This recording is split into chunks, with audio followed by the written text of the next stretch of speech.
We've got a panel, another panel, here to take us through to the next track. So I would like to welcome to the stage to talk about the monetization menu, picking the best business model for your audience, Felix from 2.5 Gamers. And I'll bring you onto the stage and you can introduce your panel. Thanks, Felix. Hello, everyone. Welcome to probably the best panel of PGC 2023, London.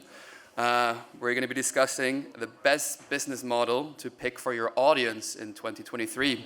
And we have an absolute star-studded panel with experts who I've actually worked with quite a lot of times. And I'm expecting you guys to answer some questions like a bit more deep. Try to keep the bullshit away.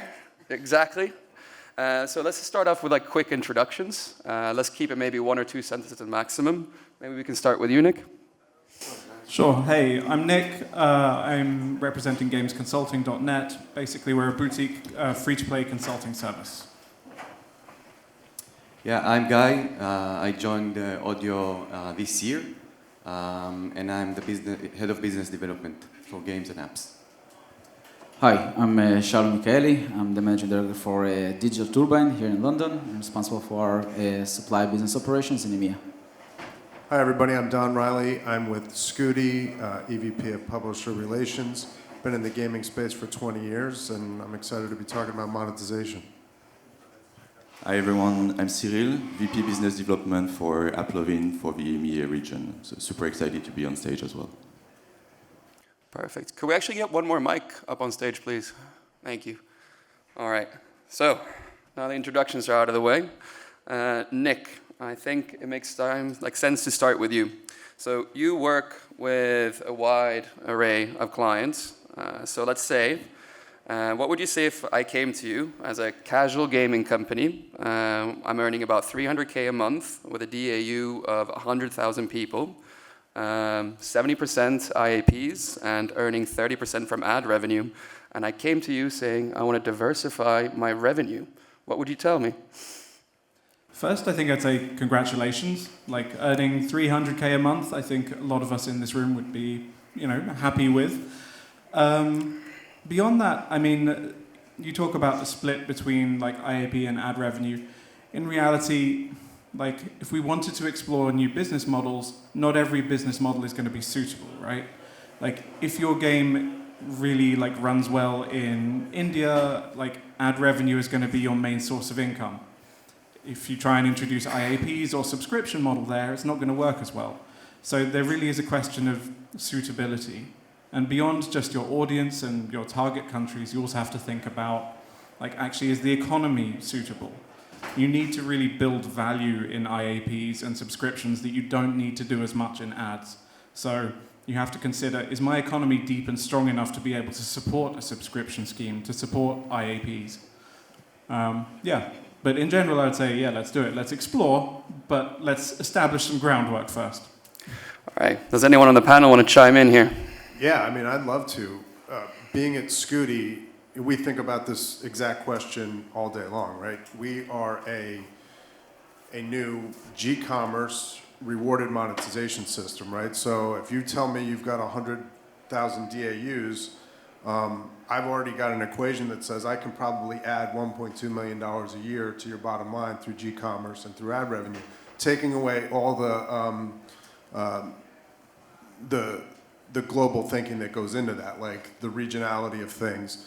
But just from a bottom line, we look at it like we do want to add a new opportunity, a new revenue stream to publishers while also rewarding gamers, right? We are looking to elevate the entire ecosystem, increase monetization, and provide more reasons for gamers to stay in the games that they're playing and help them find other games that are within the Scuti network. So our entire business model is exactly that question. How can we increase those revenues? And that's not replacing anything that a publisher is already doing from a monetization perspective. It's all additive to what they're already doing.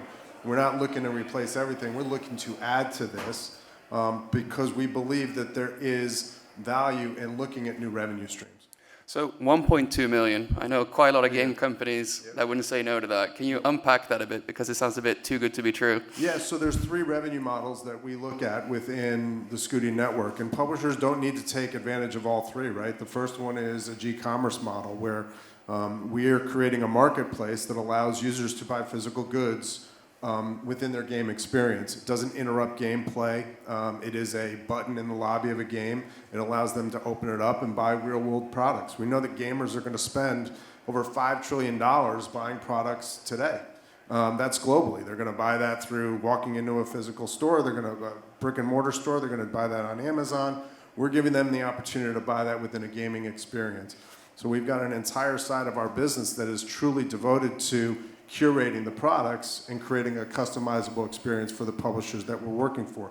That's revenue stream number 1. With that, for every single user that takes an action within the Scuti marketplace, we're rewarding them. We're rewarding them with real-world currency. That real-world currency is coming from the brand partners that we're working with, right? So we're passing on the cost to them.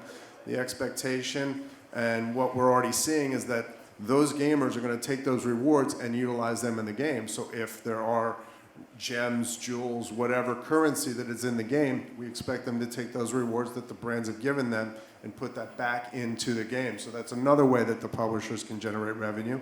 And then we have a rewarded ad experience, much like interstitials that you're currently seeing in mobile games right now.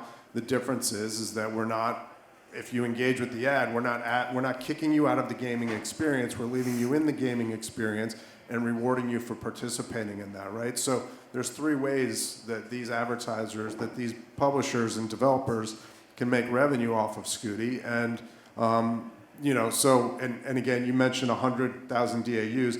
That's the exact number that we start working with. And so that's why I know the 1.2 million off the top of my head. And I've got a pro forma that can break that down for people if they're interested. Anyone else want to chime in? It was elaborative. One, so not much to add. I think that I agree over here about if you can find a sweet spot between IAPs and subscription, I think that that's ideal. Think about Amazon Prime today, right? You pay £9 for Amazon as a subscription. And then, you get in and you have ability to buy a movie, rent a movie, and maybe an episode. And if you do that properly enough and you digest very well your audiences and the content that you create, and you are able to create the sweet spot between a long-term commitment on the subscription to an IAP, I think that that's ideal. Then you can, continue breaking it down to in-app advertising, but this is, I think, that I would actually, check. Have you seen any good strategies with clients perhaps that have done that successfully? Amazon Prime. Okay. There are different game genres. I think that, we've all been very much curious around how there are, think about subscriptions are more of sports, well-being, streaming services. I think if you take them and embed them into gaming, then you can have a very interesting model. I think that some of the clients are now checking and experiencing that. Let's see how it goes in the next several months. Yeah.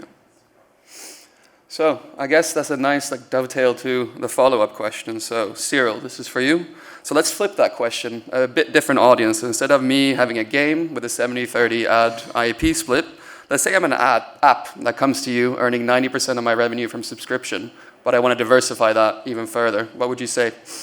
So first I'm going to say that you have a weird app, like a weird game at least, because there's not that many games that are like 90% subscription based, right? So it's more like let's say, app. non-gaming model, right?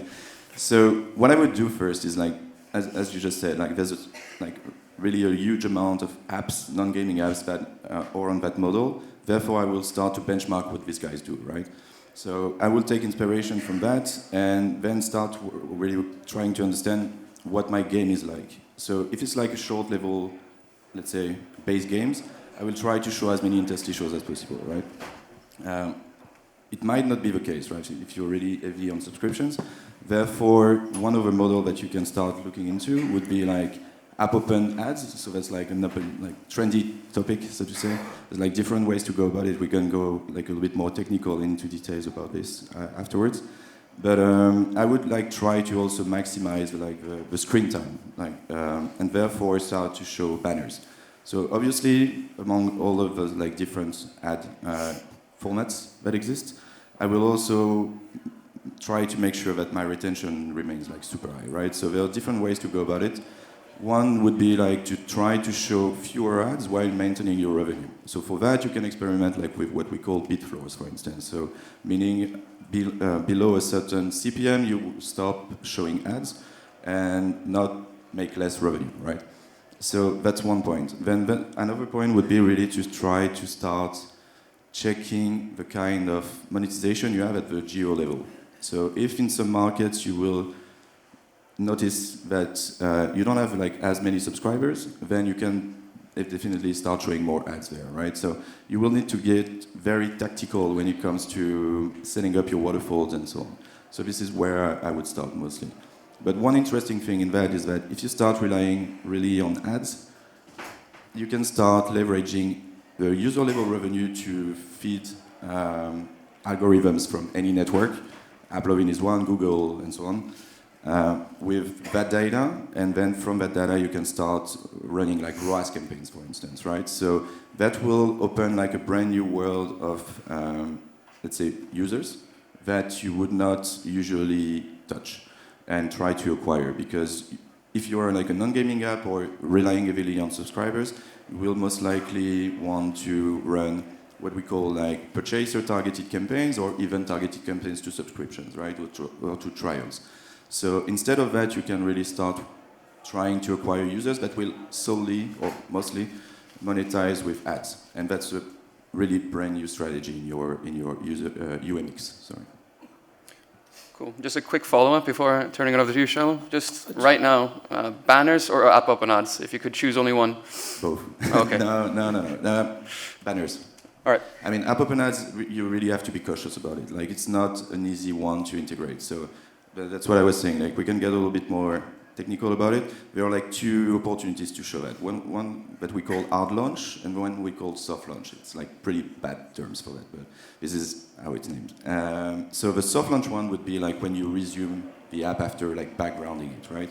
So this is the one I would really try to focus on in the first place, because this is the one that's not in your face, there's an ad when you open the app, right? So you can experiment with the frequency, with the pacing, with bid floors, all of that, to try to make sure that your user experience remains super high.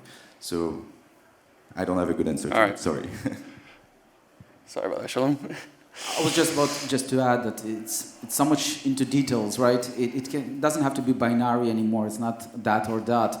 It can be much more granular per users. Once you understand exactly not only who are the users and their user playing behaviors, where they're coming from, how did you acquire them, you start building those models on adjusting the right in a purchase or a subscription or ads to those users. If you want to decrease the amount of subscriptions and advertising, there are additional ways to add advertisements that are brand oriented. There are different reaction to users to different ad types. And if you do that properly enough, you can find those sweet spots that will enable your users to engage with your game for a longer period of time by choosing the right ones that are relevant for them. I think just to add on as well, subscription is often seen as this kind of slight holy grail, right? Because it contains both monetization and retention over a longer period of time. But you also have to keep in mind kind of current economic circumstances, right? Think about how many subscriptions you have to different services. Spotify, Amazon Prime, Disney+, Netflix, the list goes on. People don't generally want to be managing 10 subscriptions at a time. So the number of games that a person will subscribe to is limited. And in this way, actually sometimes moving subscriptions more towards IAPs can be beneficial. If I'm signing up for something for 30 days, that's one thing, but it's going to cost me a bit more. If I'm making an instinctual purchase based on, okay, I want this thing right now, an IAP can be a bit more manageable in terms of conversion. Anything to add? Sorry? All right. No. Cool. Right. So next question, I want to follow that up. So Shalom, if I were to give you $1 million right now to start a gaming company, and what genre and business model would you think makes the most sense? I would ask, how are you in terms of investor? So I would say that, in the past several years, we had different booms. We had the casuals, the hyper casuals, and once, in my opinion, one can build a very successful casual, hyper casual. I would definitely be interested in looking on how you bridge between the worlds, how you bridge between mechanics. If we take the recent example of Rovio, for example, and Playtika, right? Ask yourself why, for example, if that happens eventually, why did Playtika acquire Rovio? How can I embed the two worlds together? Slots for Playtika is usually for 17, 18 years and above. Rovio is usually creating Angry Birds for less than 17, 18 years. How can you embed the slots mechanics maybe on different audiences, on different age groups on Rovio games? Is that something that even practical? So I would try to go and find those dynamics on two worlds and try to find the bridge between them. And if you have another $1 million to invest, then I think that we're all speaking about AI now. Like, how can you create interaction between users and games via AIs? So, for example, you're playing a game and their game stops, and it asks you as a user, what do you want to be the next level? You want it to be, with a frog drinking Negroni in Mexico? Then this is maybe will be the next stage. So I think that those kind of things, that bringing those worlds together, is something that I would definitely bring, because you can also build the right business model. The business model that is relying on different audiences, you can segment them per subscription model. If you want to have this thing with AI, it's a subscription or IAP, or you can, different users bring to ads. So I think that brings and speaks to variety of audiences and spectrums, and definitely would focus on that. Anyone else here? Yeah, $1 million. Well, I mean, you do a lot with $1 million. From my perspective and being in the space for such a long time, like I look at the simplest form of entertainment, right? Creating games are entertainment, and the way I look at it is, I would be looking to create an experience that invites others to join it with me, right? And it's usually the simplest experiences or the simplest games that allow for that to happen, right? I mean, I'm a pretty old guy, right? I mean, just look at Wordle, right? I mean, just look at the idea that was a huge phenomenon, and in some levels it still is, and it's because it's a game that all of us can participate in, and all of us have an opportunity to show everyone else how well we did or didn't do, right? It's an experience that invites everyone to be a part of that, experience. And I think if I'm looking to build a game company, those are the types of experiences that I want to create. It doesn't have to be defined by Web 2, Web 3, Metaverse, or anything like that. What is the simplest experience that allows as many people to get simple enjoyment out of, and that they come back to every single day, right? And that's the key for me when I'm looking at games. What are the games, what are the experiences that people come back to every day, whether they come back to it for 5 minutes or they come back to it for 3 hours? Those are the successful experiences that I think drive the gaming industry. I like to double down on that, actually. Like, this is like the most simple experiences that you can find, or like if you master, let's say, the ad monetization or the monetization as a whole, then this becomes like great.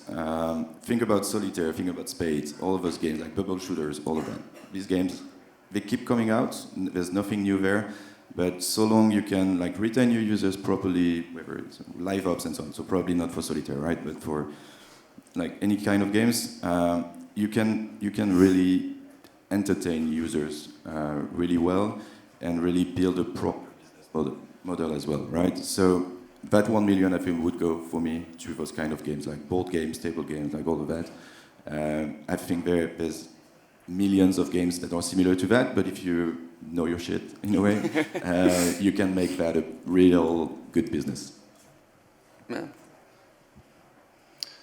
Cool. So, yeah, I kind of wanted to follow that up, Don. So you've been in the industry for quite a while, and you guys described just something new you're working on, which is something probably a lot of people haven't heard about. Like, what do you expect to be the main like mobile monetization models, what they will look like in a year to 5 years from now? I mean, listen, I wouldn't be at a company like Scuti if I didn't believe that G-commerce was going to play a role in mobile gaming and premium gaming.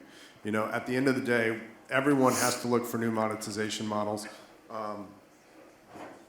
Commerce is something that's been around for a long time. Commerce is something that's not going away, and marrying the two experiences, I think, is something that's going to be incredibly valuable to publishers going forward.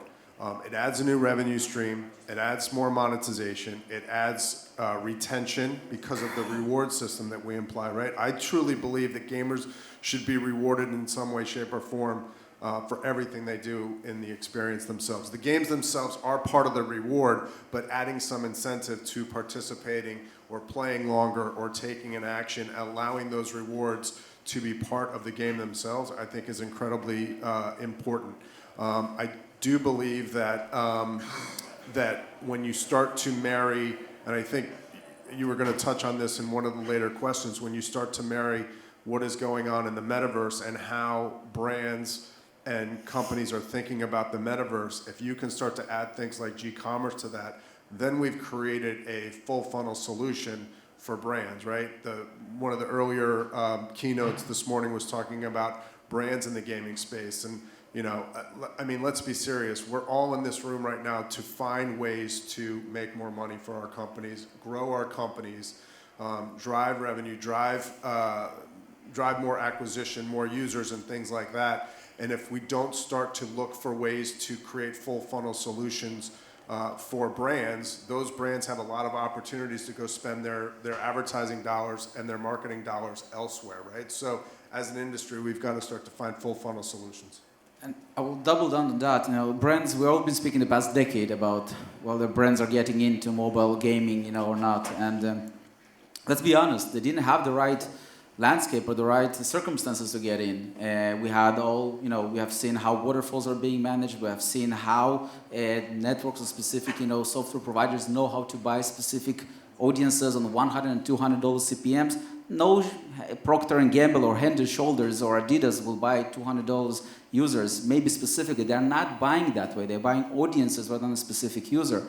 But the landscape is changing, and we're moving from waterfall to bidding. That creates finally an opportunity to run shoulder and shoulder to those specific audiences. So if a publisher can properly run first, second, third party, you know, segmentations, first, second, third party data and create audience segmentations and create differential prices, then you can see a proper competition between gaming advertisers and brands, which can, you know, grow this operation much further. So definitely agree. But for that, we need publishers to understand the value of them and segment audience properly. Definitely brands here. It's not a question of whether brands coming in. It's a question of how scalable they're going to be moving forward. Cool. So, Guy, we haven't heard from you yet. So last year, audio ads, they got a lot of press. When do you think game developers should think about testing audio ads? What placement have you seen work best for your client games? And can you share maybe some like eCPM figures or engagement metrics? Yeah, sure. So as you mentioned, audio is the fastest growing segment of advertising. We see also a revolution, especially in mobile gaming. We see in particular that marketers, it opens a door to new audiences like Gen Z in a creative way, such as in-game audio ads. This is a new format that helps the publisher to monetize in non-intrusive way their users, unlike the traditional ad formats that we're all familiar with. And we see that this trend, the in-game audio trend, is now in gaming. So especially when we see that 86% reject full screen ads, and also 67% prefer to have an ad that is not forcing the user to stop. And in our latest case studies, we see with our top partners around 5 to 15% uplift on revenue. For example, with Top Nation, they saw 8% ARPDAU uplift, and with another partner, we saw 15%. So it depends on the implementation, the genre, and the game type. Regards to eCPMs, so it's since we are working mainly with brand advertisers, so it depends on seasonality, of course. But we have around $4 to $7 eCPM in the US and in the UK. We also see great eCPMs in Germany, for example. It's important to also to mention that it's a combination also between the eCPMs and the fill rates, because when you combine between these two metrics, you see that an effective revenue with both metrics. So we see in the US and the UK a 100% fill rate, which is help us to give this uplift to our publishers. And I think that this is the right time to game developers to test in-game audio ads while they struggled with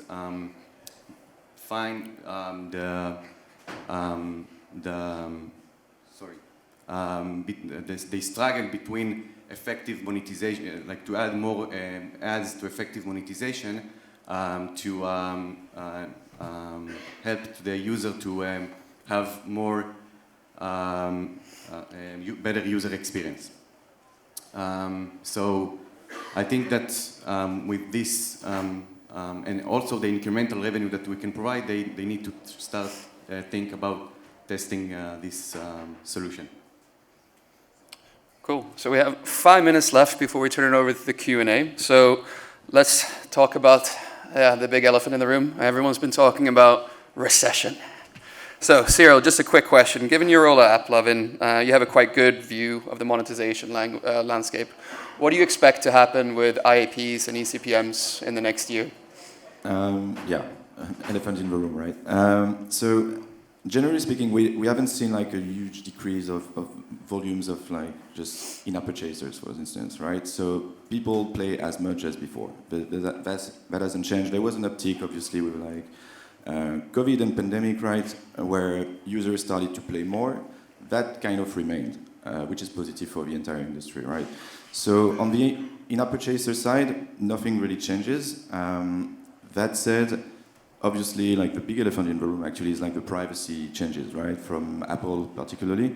So this definitely affected the capacity for advertisers to really target the right users, right, and translate that into purchasers. So this has changed. But again, like the amount of purchasers is just untouched. On the, let's say, CPM/ad side of thing. So similarly, let's say, CPMs on iOS have been down for sure after the privacy, let's say, updates have been implemented. And now there's one thing that's pretty obvious as well, and I know there are like some different views about it, but what we've been seeing is that in the recession times, there's like brands have been like eating the brakes on the spend, right?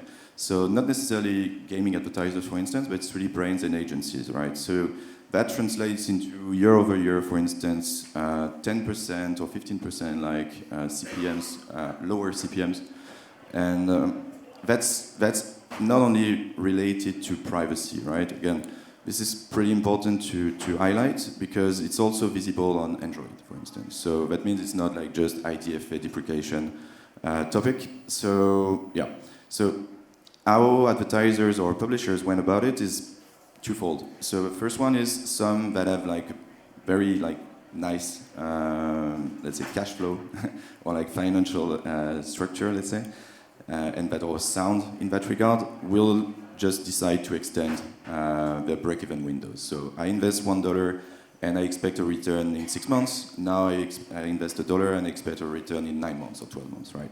So this is like one thing that we've been seeing. That's an opportunity because on the other side, and that's the other part, some of our advertisers will just decide to eat the brakes as well and just remain in that kind of wait and see attitude. So yeah, these are like the big trends that we've been seeing. Again, like privacy and recession as a whole, like economic headwinds. I can add that, so while things like recession definitely can affect marketing campaigns, we have to remember that the in-app economy and the gaming economy is driven by UA. And that's a major factor of how this industry thrives. So we might see that the gaming economy is more resilient to the recession rather than other industries. We have also to remember that in addition to that, publishers that are relying on IAP business, those whales still remain whales, and they will still continue using the application because this is their main source of entertainment. This is how they are using the time, and they still have the ability to continue spending money. However, other users that are more casual on spending IAPs, for that, publishers might need to adjust their pricing strategy, their IAP strategies a little bit more properly. And if you want to add additional layers of advertisements, think about things like offer walls, for instance, that are completely non-intrusive and create additional commitment and longer opportunity for the user to engage with the ads and diversify between in-app advertising, which are gaming advertising and brands. By that, and brands, we spoke about it a second ago, and Cyril, just for this comment, I think that still we don't see the huge opportunity that brands can bring us. So even though that they will decrease their spends in general, if you create the right infrastructure for them to buy, we will start getting something from them, and this is what can make those publishers go through this period. Yeah, I agree with everything that was just said, right? At the end of the day, brands still are going to spend money, right? They cannot stop marketing, right? Now they just have to be smarter in how they spend it. In a recession, I do worry about, and I do see kind of a reduction in in-app spending. I think, again, it goes back to how are we as developers and publishers rewarding gamers, and what are we allowing them to do with those rewards? Because those rewards can be used to facilitate in-app purchases. They can be used to facilitate longer gameplay, which longer gameplay, there's more ad revenue that comes with that, right? And so I think there are a lot of things that can be done in the gaming space to mitigate a recession. And it's really about providing an environment for brands to be able to come into. And again, I've said this over and over again, being able to create a full funnel solution so that a brand doesn't have to put money in multiple places to achieve a goal that they can achieve in one spot, right? So when you start to put together full funnel solutions for brands, that is where they're going to be attracted to. That is where they're going to spend their dollars, because overall, it is more bang for their buck, right? And so, again, what we focused on at Scuti is creating a full funnel solutions that allow publishers to be rewarded for participating in that and being partnered with Scuti. I think in general, it's worth considering as well that gaming went through a huge increase during the pandemic, right? Everyone was at home, everyone was playing a lot. Now things are returning more or less to normal. We're all here in the same space together. That's a good sign. So I think that's part of it. But also, I think from the design angle, there's a lot of games that kind of take elements of other games or don't really innovate on a core game. They just try and do, something in the meta game slightly differently or slightly better. And I think that we're in a phase right now in this industry where actually innovation, in the core gameplay loop, is going to be so important. And as the other guys mentioned earlier, something like Wordle comes along and everyone's playing it. And this last year as well, Marvel Snap. Everyone loved Marvel Snap, and it just came along and kind of, it's obviously not failing in the same way that other games are potentially as a result of this quote-unquote recession. So I think really innovation is going to be key, but I will be really surprised if we're sitting here talking about a recession at the end of this year. And I think innovation is really also, back to what you were saying, experiment with new ad types, always experiments. There's never a state where things are fine, right? So always go after new ad types, Odeeo ads, whatever. Really experiment, try, and see what works best for you. As simple as that. Cool. I think that's all we have time for. I want to hand over to the audience for some questions. Does anyone want to grill the panel? There's a question. I'll need to grab a mic and run out to the audience. That's right. Thanks, Nick. Cheers. Any questions for the audience? What do we have at the moment? That's it, guys. You've answered all the questions already. Going once. What I will say is, of course, I know it can be difficult to put your hand up in front of a big room of people, so if you have questions for any of our experts here, always worth looking them up on Meet to Match, or finding them online afterwards, and or grabbing them as they leave the stage, maybe. Okay, I think you've answered everything. Thank you. Thanks, guys. Thank you very much. Fantastic. Thank you very much, and Felix, thanks very much for moderating that there.